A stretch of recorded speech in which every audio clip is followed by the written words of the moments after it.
तो गाइज मैं हूं आयुष और आप देख रहे हैं रेसल इंडिया। स्वागत है आपका आज की इस वीडियो में, जो कि होने वाली है हमारी वीकली Q&A वीडियो। हर फ्राइडे को मैं आप लोगों के टॉप क्वेश्चंस का आंसर करता हूं और हमेशा की तरह थैंक यू सो मच जिन लोगों ने क्वेश्चंस पूछे। 700-800 क्वेश्चन होते हैं भाई, तो ऑब्वियसली मैं सारों का आंसर तो नहीं दे सकता और इसी की वजह से मैं कहता हूं हर बार कि अगर आपका क्वेश्चन वीडियो में नहीं आया है आप नीचे कॉमेंट्स में पूछ सकते हैं ऐसा कोई क्वेश्चन। अगर वीडियो में आंसर भी नहीं हुआ है वो, तो मैं उसका रिप्लाई डेफिनेटली देने की यहाँ पे कोशिश करता हूं।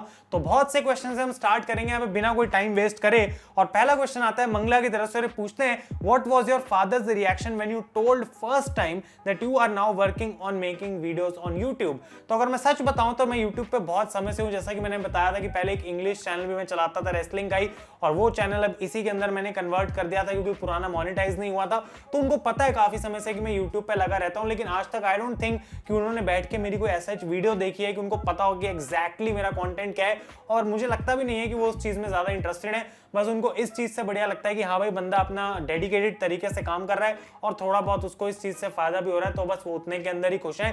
लेकिन रिएक्शन मैं ऐसा नहीं कहूंगा, उस समय डेफिनेटली बहुत खुश हुए थे जब पीछे लगा हुआ मेरा सिल्वर प्ले बटन आया था। अगला क्वेश्चन आता है गाइस MFAZ की तरफ से और पूछते हैं कि अंड्राडे अब रिलीज हो चुके हैं और साथ के साथ जेलिना वेगा भी अब फ्री एजेंट है, तो क्या ये दोनों हमें एक साथ इन ऑल एलीट रेसलिंग देखने को मिल सकते हैं या फिर नहीं। ये काफी इंटरेस्टिंग पॉइंट है और मुझे लगता है कि इसकी होने की पॉसिबिलिटी बहुत ज्यादा बन सकती है कि अंड्राडे और जेलिना वेगा दोनों आ जाए AEW में। लेकिन एक बात मैं यहाँ पे बोलना चाहूंगा कि उनको मैं एज इट इज नहीं देखना चाहूंगा AEW में जैसे कि वो WWE के अंदर थे, क्योंकि फिर वही लगेगा कि AEW ने उठा के वही चीज कर दी जो कि WWE पहले से कर रही थी और उस चीज में मेरे को अब कोई इतना इंटरेस्ट है नहीं। अगर अंड्राडे और जेलिना वेगा आते हैं ऑल एलीट रेसलिंग में तो डेफिनेटली मैं उनको देखना चाहूंगा, लेकिन उनका एक अलग रूप देखने को मिलना चाहिए, एक अलग उनका कैरेक्टर देखने को मिलना चाहिए जो ज्यादा बेटर भी हो सकता है WWE वाले उनके गिमिक से। और अगर फ्यूचर में उनको एक बार फिर से पेयर करना चाहते हैं तो वो कर सकते हैं, लेकिन मैं सिमिलैरिटी नहीं देखना चाहूंगा उनके और WWE में। लेकिन डेफिनेटली दोनों आ सकते हैं क्योंकि बहुत कमाल के वो टैलेंट्स हैं। अगला क्वेश्चन आता है आयुष की तरफ से, पूछते हैं which championship do you want Cesaro to hold in near future.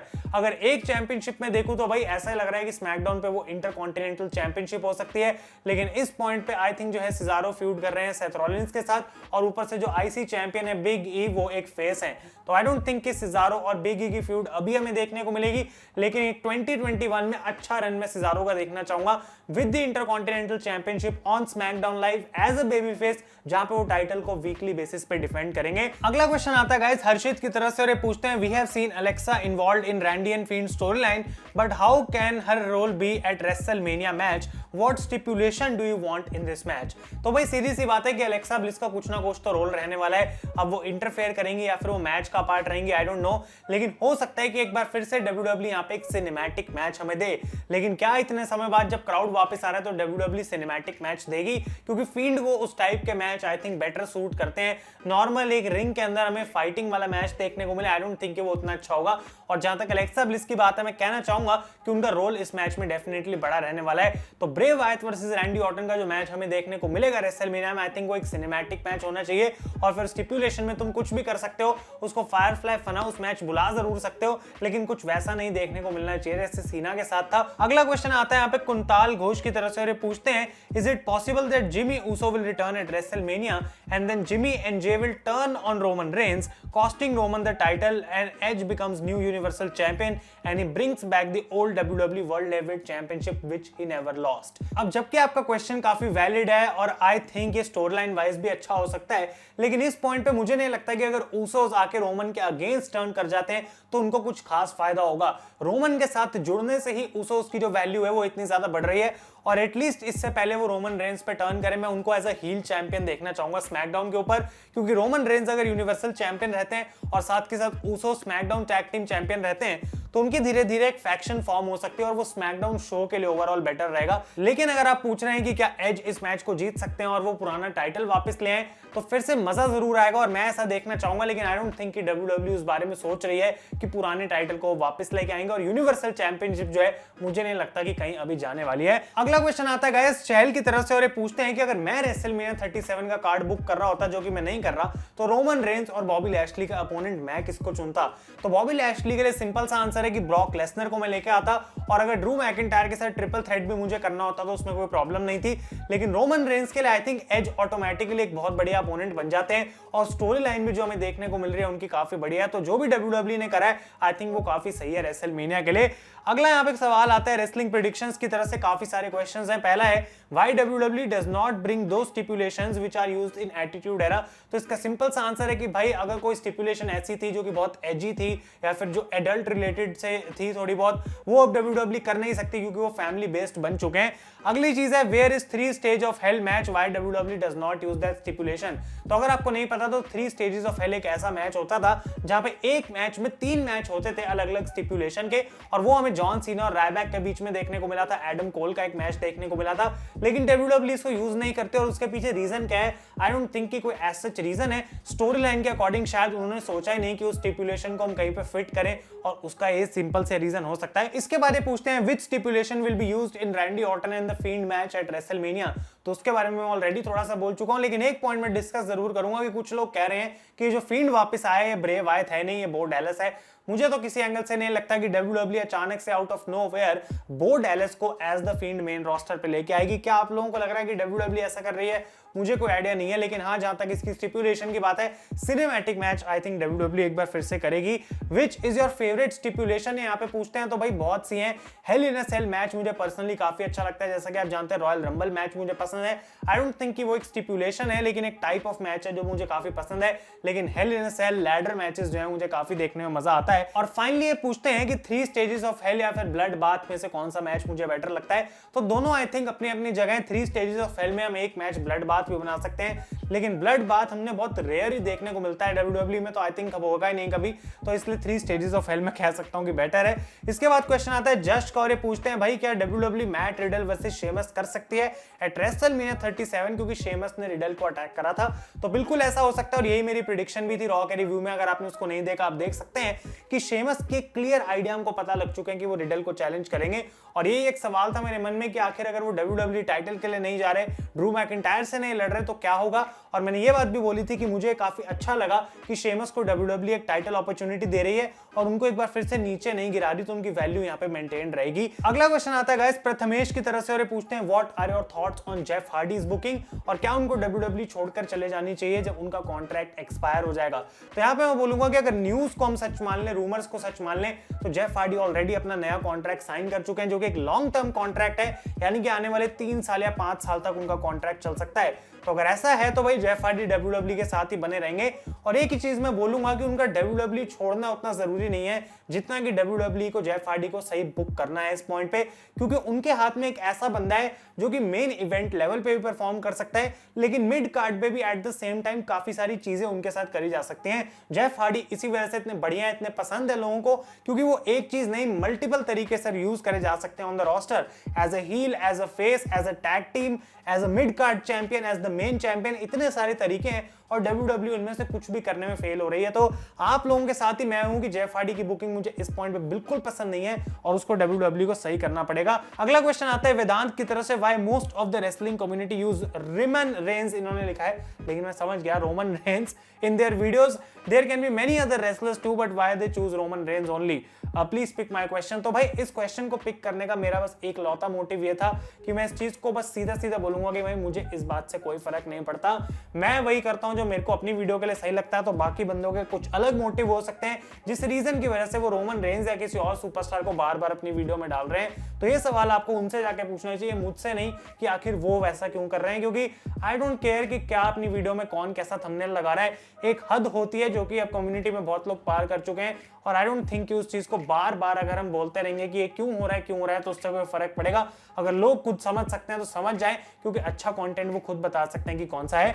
अगला क्वेश्चन यहाँ पे आता है इंडो प्लस की तरफ से, आपके अंदाज से इस साल का मनी इन द बैंक जो है वो कौन जीत सकता है, और चॉइस।